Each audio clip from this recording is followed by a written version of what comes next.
has a dream to restore the Soviet Union. And every day he goes further and further. And God knows where is the final destination. That is Ukrainian Prime Minister Arseniy Yatsenyuk appearing yesterday on Meet the Press with a very clear warning that Vladimir Putin has his own agenda in Eastern Europe. Welcome back to America's Forum. I'm John Bachman. And I'm J.D. Hayworth. Graciously still with us via Skype from Moscow, Professor Mark Nuckols of the Russian Academy of National Economy. Mark, you are our man in Moscow, and we very much appreciate your insights. Want to get back to what's been going on in eastern Ukraine. More than a dozen government offices taken over by pro-Russian forces. I'm interested as to how the Russian media is portraying this for the Russian people. What have you been seeing on the television screen there in Moscow in terms of coverage?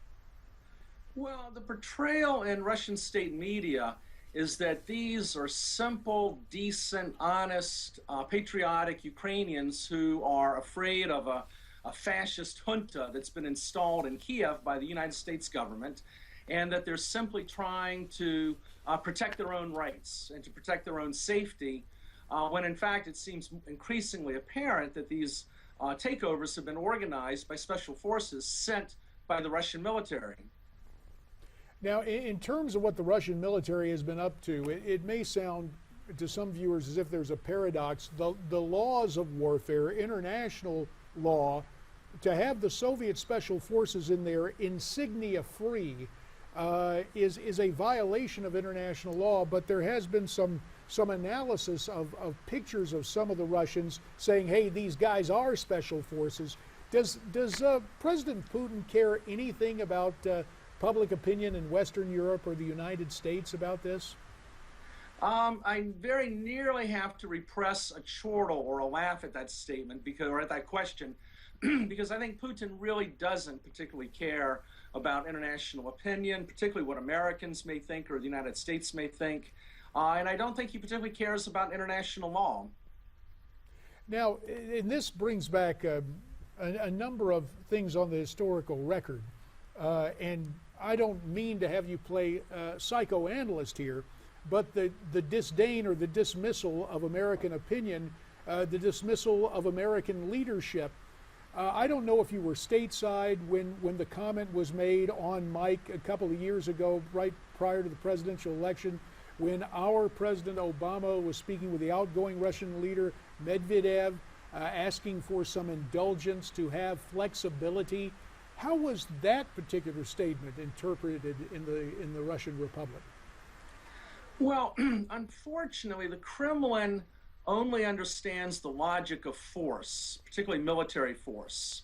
And so they see a lot of our diplomacy and a lot of our culture, honestly, as being based on a kind of Western weakness, as opposed to Russian traditional values of strength and power, which is ironic because Russia is a remarkably weak state compared to the United States.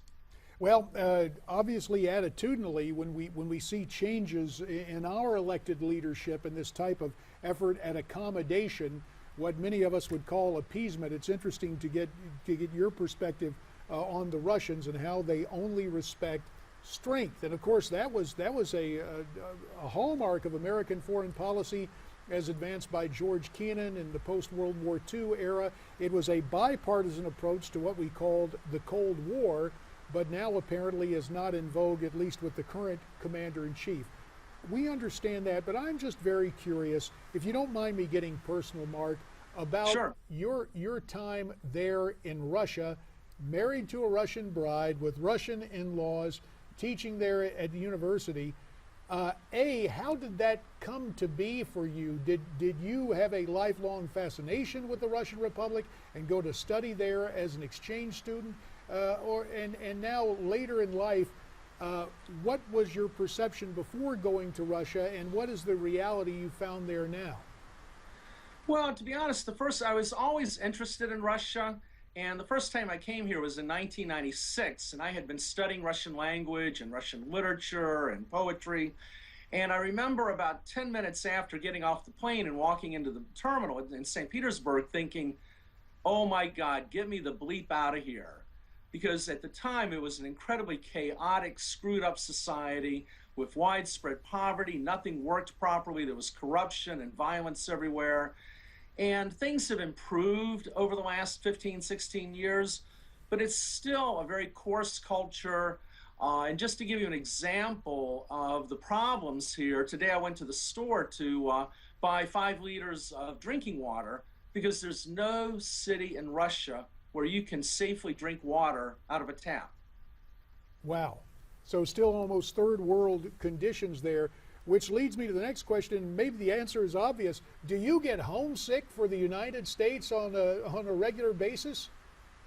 Well, you know, when I'm in the United States, for example, when I see policemen, it's a fantastic feeling to look at someone in uniform and think, wow, this guy's not a goon or a thug who's going to come over and try to shake me down for money. Wow. So really, the more things change, the more they have stayed the same, despite the new name Russian Federation. This sounds as the conditions basically as bleak as they were during the heyday of the Soviet Union, at least for the average Russian or the American living in Russia. Well, I wouldn't go that far, because one thing a lot of Americans don't understand is that conditions in Russia during the Soviet Union time were absolutely horrific. I mean, just imagine a society where toilet paper is called a deficit product. That's a luxury product if you can get your hands on toilet paper. That's how bad things were. Wow, and that's a commonality now in this hemisphere when it comes to Venezuela. Mark, I didn't mean to suggest that it was like the heyday of Stalin, but certainly there are tensions that exist. We've got less than a minute left. We'll give you the last word here. Okay, well, let me just say that America has to be very cautious negotiating with Russia, because I do not think that the Kremlin is going to negotiate in good faith, and I think they are already reneging on the promises that they made in Geneva. Yeah, and we saw that based on what happened, what played out this weekend. Mark Nuckols, you stay safe in Moscow. I feel the need to tell you that, but we do appreciate your comments and you checking in with us, and it's great to hear from you. We'll keep doing that as long as it warrants. We are okay, great. It's a real pleasure. It's great to have you, Mark. We'll have you back again real soon. And we'd like your comments. You're hearing Mark say the more things change, basically the more they stay the same in the Russian Federation. Get in touch with us at Twitter. Your comments at Newsmax TV, hashtag America's Forum. As always, there's email, connect@newsmaxtv.com. We're coming right back. Please stay tuned.